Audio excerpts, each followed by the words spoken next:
Bonjour à vous tous, chers auditeurs. Heureux de nous retrouver sur l'antenne de Radio Salve Regina au début de cette semaine.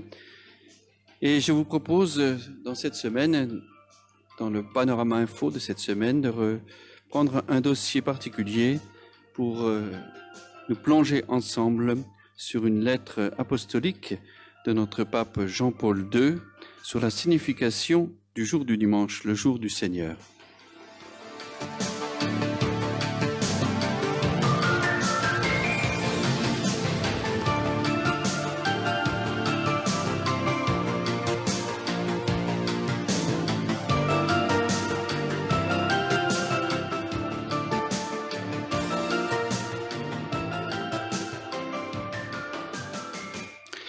Voilà, j'ai choisi donc avec vous de parcourir cette lettre de cette exhortation apostolique de notre pape Jean-Paul II, donnée le 31 mai 1998, sur la sanctification du dimanche, parce que cette lettre déjà n'est pas très connue, cette lettre qui s'appelle Dies Domini, que vous pouvez retrouver d'ailleurs sur Internet, je vous recommande en particulier le site du Saint-Siège, qui est le plus accessible et dont la source nous est donnée directe. Donc vous pouvez les taper sur Google, donc vatican.va, lettre apostolique Dies Domini.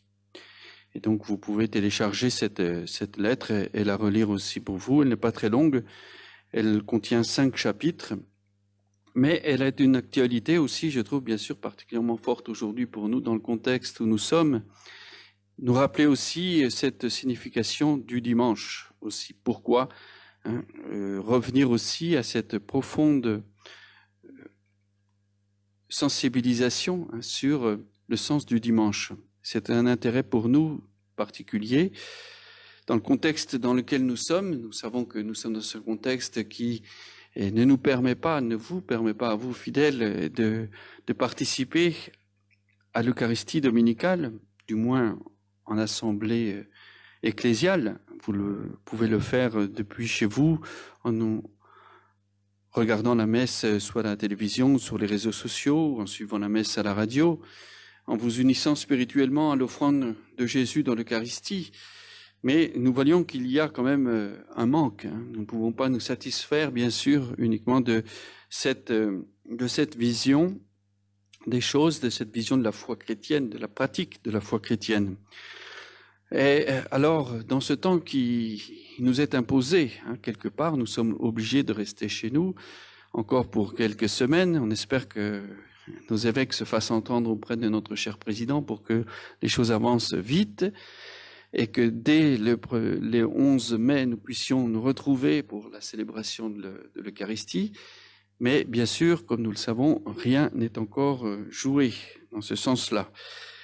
Et donc, dans cette situation, alors nous pouvons avoir tout d'abord une réaction un peu de révolte, nous dire, mais enfin, pourquoi on va bien au supermarché, on fait nos courses, on sort, on va à la poste, on peut même aller à la banque pour déposer nos chèques, etc. Nous pouvons aussi sortir faire du sport, mais nous ne pouvons pas participer à l'Eucharistie. Donc nous pouvons rester dans cette espèce de revendication de la messe qui est au fond légitime. Et les chrétiens ont toujours défendu le jour du Seigneur comme étant le jour principal de l'exercice de leur foi chrétienne. D'ailleurs, le pape Benoît XVI, à ce propos, a rappelé le 29 mai 2005, dans la journée de clôture du congrès eucharistique italien, il a donc rappelé aussi ce témoignage des premiers chrétiens au IVe siècle, lorsque l'empereur Dioclétien interdit aux chrétiens, sous peine de mort, de posséder les Écritures et de se réunir le dimanche pour célébrer l'Eucharistie et de construire des lieux pour le rassembler. À Bithène, petite localité de la Tunisie actuelle, 49 chrétiens furent surpris un dimanche, tandis que réunis dans la maison d'Octave Félix, ils célébraient l'Eucharistie en défiant les interdits impériaux. Arrêtés, ils furent conduits à Carthage pour être interrogés par le proconsul Anulinus. Entre autres, la réponse Déméritus a donné au proconsul, qui lui demandait pourquoi ils avaient transgressé l'ordre de l'empereur, était significative. Pour célébrer l'Eucharistie, sans laquelle nous ne pouvons pas vivre. Ils répondirent donc, sans nous réunir en assemblée le dimanche pour célébrer l'Eucharistie, nous ne pouvons pas vivre. Nous manquerions de force pour affronter les difficultés quotidiennes et pour ne pas aussi succomber. Après des tortures atroces, les 49 martyrs d'Abitène furent décapités. Ils confirmèrent ainsi leur foi par l'effusion du sang. Ils moururent, mais en vainqueurs. Donc, dès les premiers siècles de l'Église, nous avons toujours, comme chrétiens, manifesté aussi le droit de célébrer l'Eucharistie et même la nécessité pour nous de revenir à la célébration dominicale comme étant le centre de la pratique de notre foi chrétienne.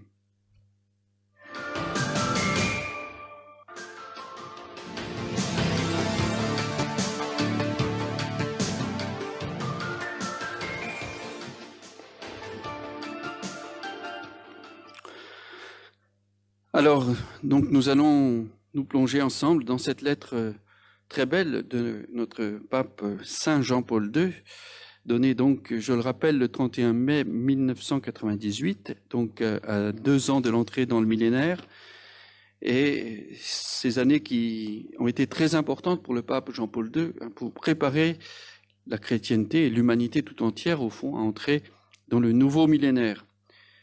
Et donc il est souhaité aussi, par cette lettre, manifester l'importance pour les chrétiens, dans le contexte en particulier dans lequel nous sommes aujourd'hui, eh bien de redécouvrir aussi la dimension de la célébration dominicale, et en particulier la dimension aussi du respect du dimanche comme étant le nouveau jour du sabbat, le nouveau jour du repos de Dieu et du repos aussi de l'homme, mais aussi en l'importance de redécouvrir ce qui est au cœur du dimanche, qui est la célébration de l'Eucharistie.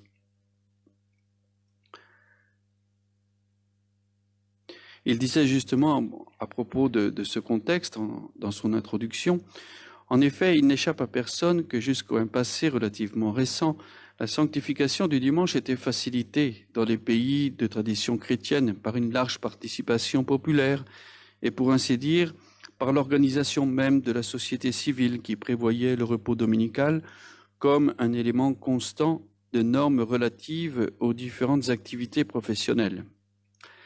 Mais aujourd'hui, même dans les pays où les lois garantissent le caractère férié de ce jour, l'évolution des conditions socio-économiques a souvent fini par modifier profondément les comportements collectifs et par conséquent la physionomie du dimanche.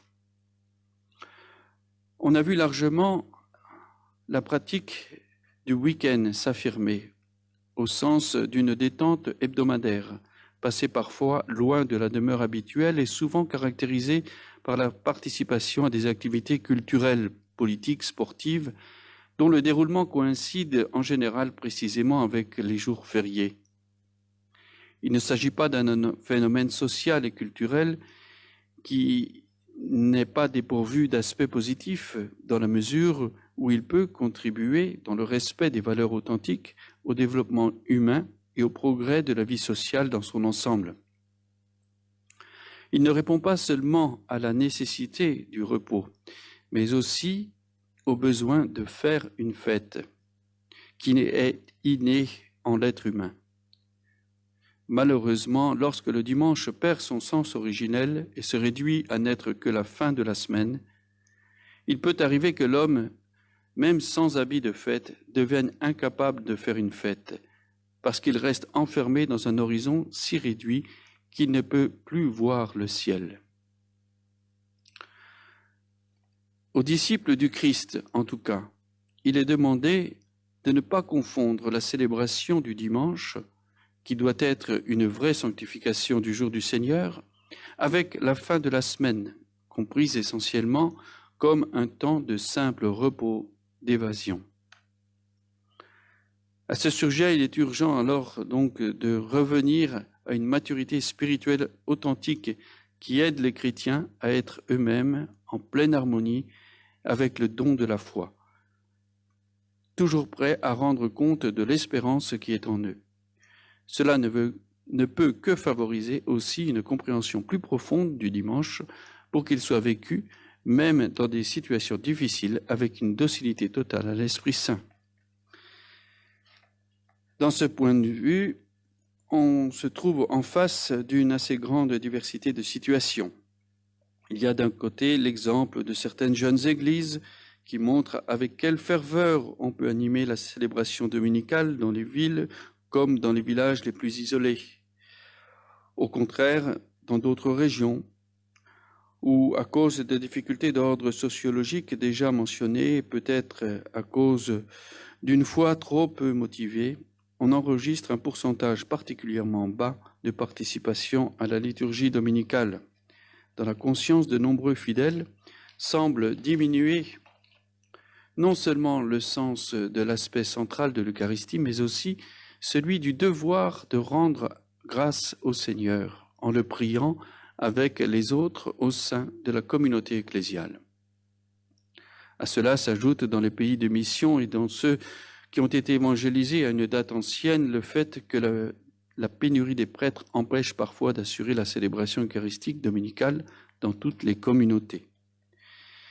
Face à ce contexte de nouvelles situations et de questions qui en résultent, il semble plus que jamais alors nécessaire de reprendre les raisons doctrinales profondes qui se trouvent à la base du précepte ecclésial, afin que tous les fidèles comprennent clairement la valeur irremplaçable du dimanche dans la vie chrétienne.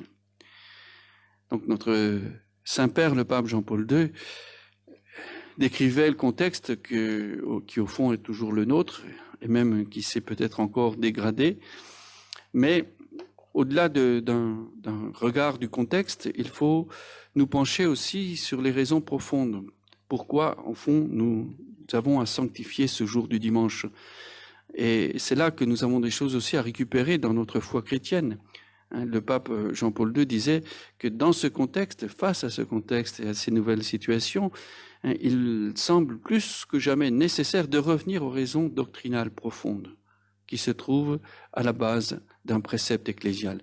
Donc il ne faut pas seulement redécouvrir l'aspect d'une loi à pratiquer, parce que l'Église nous demande de nous réunir le dimanche, d'aller célébrer la messe, alors nous devons aller célébrer la messe comme bons chrétiens. Ça ne suffit pas, il faut redécouvrir le pourquoi. Pourquoi ? Bien sûr, ce jour est au cœur de notre foi chrétienne. Au fond, nous pourrions dire que notre foi chrétienne nous réunit, nous attache au Christ. Le Christ est toujours vivant, le Christ est ressuscité. Il est ressuscité le dimanche on célèbre le dimanche de Pâques, mais aussi il est toujours vivant à nos côtés. Donc, au fond, tous les jours sont bons. Mais n'oublions pas que, voilà, le Seigneur a voulu qu'il y ait ce 7e jour, qu'il y ait un jour particulier, un jour de sanctification. Le mot sanctifié veut dire séparé. Un jour séparé des autres jours de la semaine pour que l'homme se retrouve en face de Dieu et aussi en face de lui-même, en face aussi de ses frères.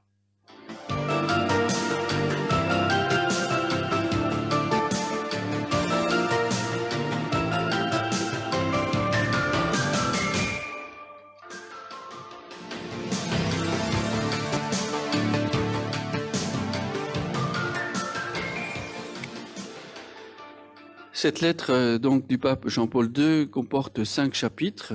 Donc nous verrons chaque jour un chapitre. Là nous sommes dans l'introduction et le premier chapitre consacré à la célébration de l'œuvre du Créateur.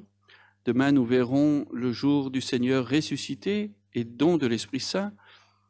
Mercredi l'assemblée eucharistique, cœur du dimanche. Et puis jeudi le dimanche, jour de fête et de joie, de repos et de solidarité. Et samedi, fête primordiale révélant le sens du temps. Alors, tout d'abord, eh bien, il faut toujours revenir à la source qui est la parole de Dieu, évidemment, comme le pape nous y invite, à redécouvrir les raisons doctrinales profondes de la célébration du dimanche Et nous voyons, quand nous ouvrons notre Bible, eh bien, cette œuvre merveilleuse de la création de Dieu, où Dieu, selon un récit aussi mythologique, au fond, mais qui nous révèle des vérités, il nous est parlé donc de ces 6 jours de la création et du 7e jour pour célébrer le repos du Seigneur. Pour l'expérience chrétienne, le dimanche est avant tout une fête pascale totalement illimitée pour la gloire du ressuscité, bien sûr, mais qui s'enracine aussi dans l'expérience profonde du peuple d'Israël par rapport à cette expérience de la création et ce précepte du jour du sabbat, le jour consacré à Dieu. Le style poétique du récit de la création dans la Genèse rend bien l'émerveillement qui saisit l'homme à la vue de l'immensité de la création et le sentiment d'adoration qu'il éprouve pour celui qui a tiré du néant toute chose. Il s'agit d'une page à la forte signification religieuse, une hymne au Créateur de l'univers qui est désigné comme l'unique Seigneur face aux tentations récurrentes de diviniser le monde lui-même. C'est en même temps une hymne à la bonté du créé tout entier, modelé par la main puissante et miséricordieuse de Dieu. Donc déjà nous rappeler que quand nous lisons ce récit de la création, nous devons le lire comme une hymne, non seulement pour le créé, mais bien plus encore pour le Créateur. Une hymne au Créateur de l'univers qui est désigné comme l'unique Seigneur et ne pas céder à la tentation de diviniser le monde lui-même. C'est ce qui est au fond la tentation de toutes les religiosités naturelles modernes dont nous voyons aujourd'hui la panoplie qui remplit les propositions spirituelles, d'aller dans la nature pour se recharger en énergie, etc.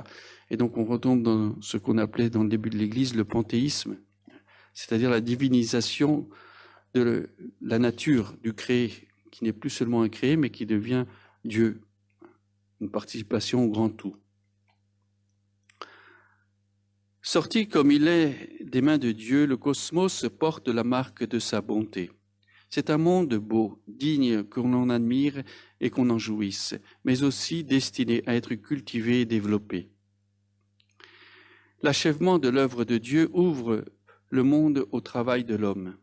Dieu conclut au 7e jour l'ouvrage qu'il avait fait. À travers cette évocation anthropomorphique du travail divin, la Bible ne nous donne pas seulement une ouverture sur le rapport mystérieux entre le Créateur et le monde créé, mais elle jette aussi une lumière sur la mission de l'homme à l'égard du cosmos, le travail. Le travail de Dieu est en quelque manière exemplaire pour l'homme. Celui-ci, en effet, n'est pas seulement appelé à habiter, mais aussi à construire le monde en se faisant ainsi collaborateur de Dieu.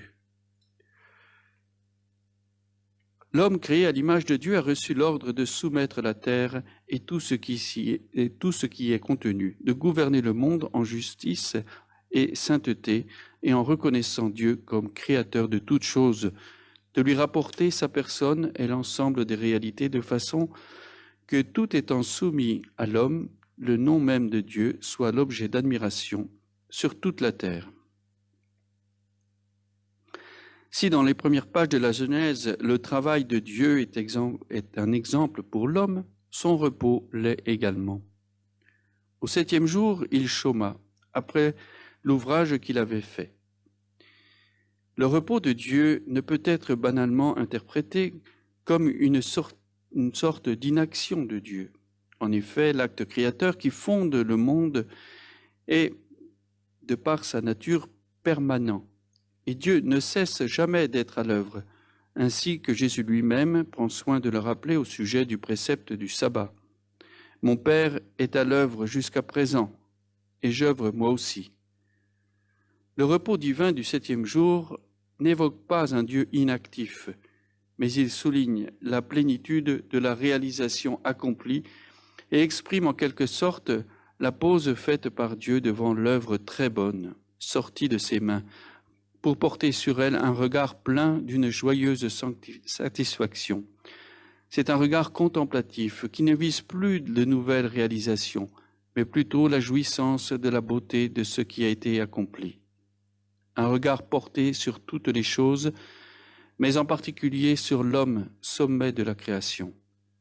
C'est un regard dans lequel on peut déjà, en quelque sorte, apercevoir la dynamique sponsale du rapport que Dieu veut réaliser avec la créature faite à son image, en l'appelant à s'engager dans un pacte d'amour. Dans le dessein du Créateur, il y a une distinction, mais aussi un lien étroit entre l'ordre de la création et l'ordre du salut. L'Ancien Testament le souligne déjà quand il met le commandement concernant le sabbat en rapport non seulement avec le mystérieux repos de Dieu après les jours de l'activité créatrice, mais aussi avec le salut offert par lui à Israël lors de la libération de l'esclavage d'Égypte. Le Dieu qui se repose le 7e jour en se réjouissant de sa création est celui-là même qui montre sa gloire en libérant les fils de l'oppression de Pharaon. Dans l'un et l'autre cas, on pourrait dire, selon une image chère au prophète, qu'il se manifeste comme l'époux face à l'épouse. Pour aller en effet au cœur du sabbat, du repos de Dieu, comme le suggèrent certaines données de la tradition hébraïque elle-même, il faut alors saisir l'intensité sponsale qui caractérise dans l'Ancien Testament, comme dans le Nouveau, le rapport de Dieu avec son peuple. C'est ce qu'exprime par exemple cette merveilleuse page du livre d'Osée. « Je conclurai pour eux une alliance en ce jour-là avec les bêtes des champs, avec les oiseaux du ciel et les reptiles du sol. L'arc, l'épée, la guerre, je les briserai, je les bannirai du pays, et eux, je les ferai reposer en sécurité. Je te fiancerai à moi pour toujours. Je te fiancerai dans la justice et dans le droit, dans la tendresse et dans la miséricorde. Je te fiancerai à moi dans la fidélité, et tu connaîtras le Seigneur. »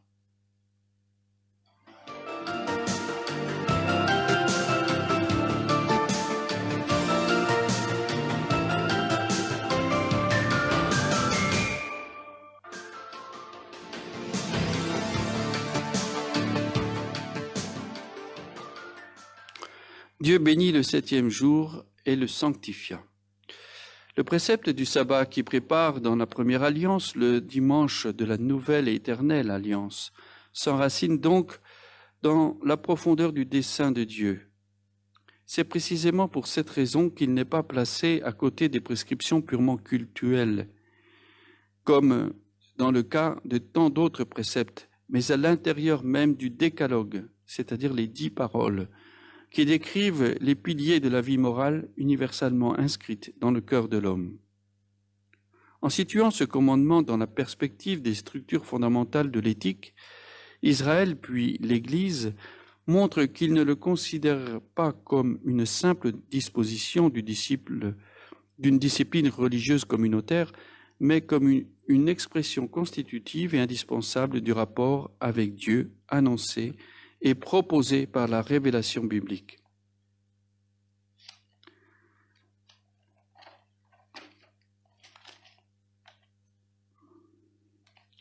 C'est dans ce même sens que l'on doit toujours être disponible aujourd'hui à redécouvrir le sens du dimanche par les chrétiens. Même s'il présente une convergence naturelle avec le besoin humain de repos, c'est néanmoins à la foi qu'il faut revenir, qu'il faut avoir recours pour en saisir le sens profond et ne pas risquer de banaliser et de le trahir. Sanctifier, qui veut dire séparer, le jour du repos est donc tel d'abord parce qu'il est le jour béni par Dieu et sanctifié par lui, autrement dit, séparé des autres jours pour être entre tous le jour du Seigneur. Pour comprendre pleinement le sens de cette sanctification du sabbat, dans le premier récit biblique de la création, il faut regarder l'ensemble du texte où l'on voit clairement comment chaque réalité, sans exception, doit être ramenée à Dieu. Le temps et l'espace lui appartiennent Il n'est pas le Dieu d'un seul jour, mais le Dieu de tous les jours de l'homme. Le commandement du décalogue par lequel Dieu impose l'observance du sabbat est dans le livre de l'Exode formulé de manière caractéristique. Tu te souviendras du jour du sabbat pour le sanctifier. Plus loin, le texte inspiré en donne le motif lorsqu'il rappelle l'œuvre de Dieu. Car en 6 jours, le Seigneur a fait le ciel et la terre, la mer et tout ce qu'il contient. Mais il s'est reposé le 7e jour. C'est pourquoi le Seigneur a béni le jour du sabbat et l'a consacré. Avant d'imposer quelque chose à faire, le commandement signale quelque chose dont il faut faire mémoire.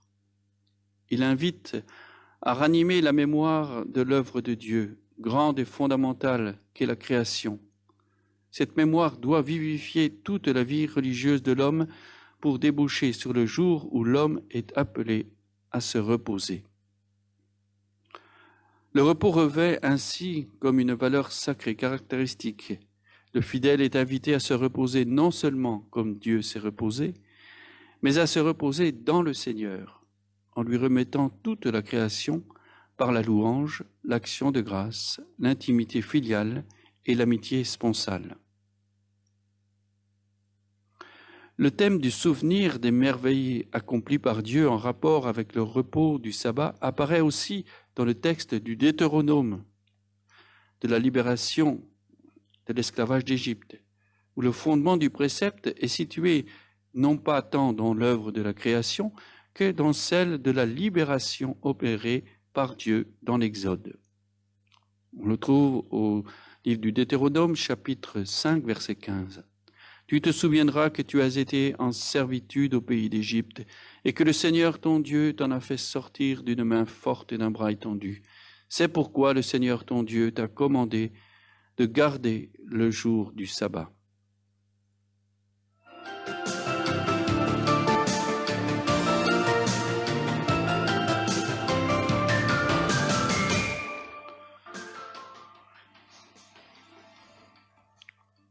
Passage maintenant du sabbat au jour du dimanche. Étant donné que le 3e commandement dépend par essence de la mémoire des œuvres salvifiques de Dieu, les chrétiens, percevant l'originalité du temps nouveau et définitif inauguré par le Christ, ont pris comme jour de fête le 1er jour après le sabbat, parce que ce jour-là a eu lieu la résurrection du Seigneur.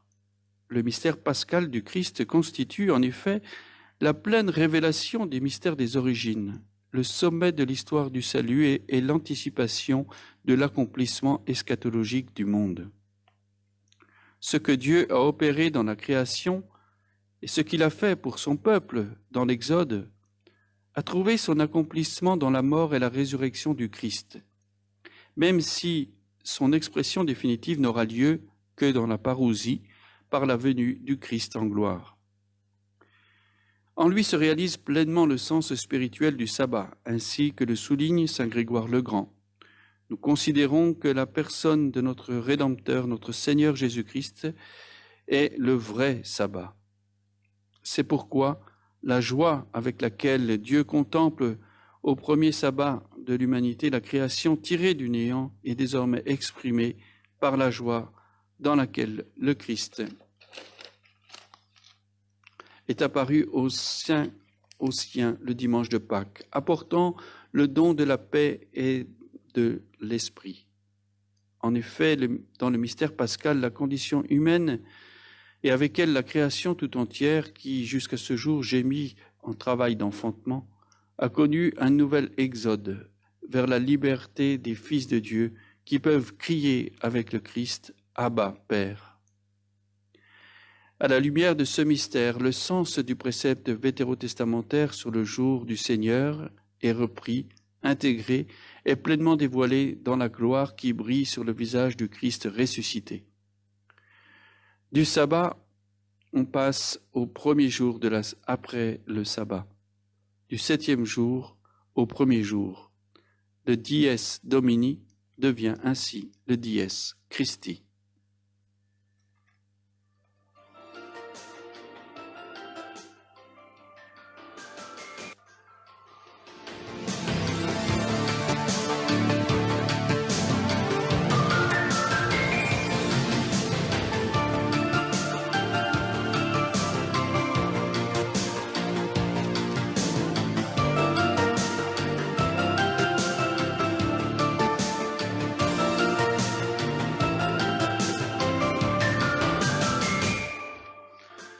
Voilà, chers frères et sœurs, donc nous continuerons demain la lecture de cette lettre du pape Jean-Paul II sur le jour du Seigneur, Dies Domini, pour nous aider à redécouvrir la valeur, le sens profond de ce dimanche, afin que dès la fin du confinement, nous puissions aussi nous retrouver en assemblée chrétienne et sanctifier comme il se doit aussi ce saint jour de notre Seigneur, le jour de la résurrection, le jour aussi où nous sommes appelés à contempler l'œuvre de la création, son œuvre encore plus grande de la rédemption.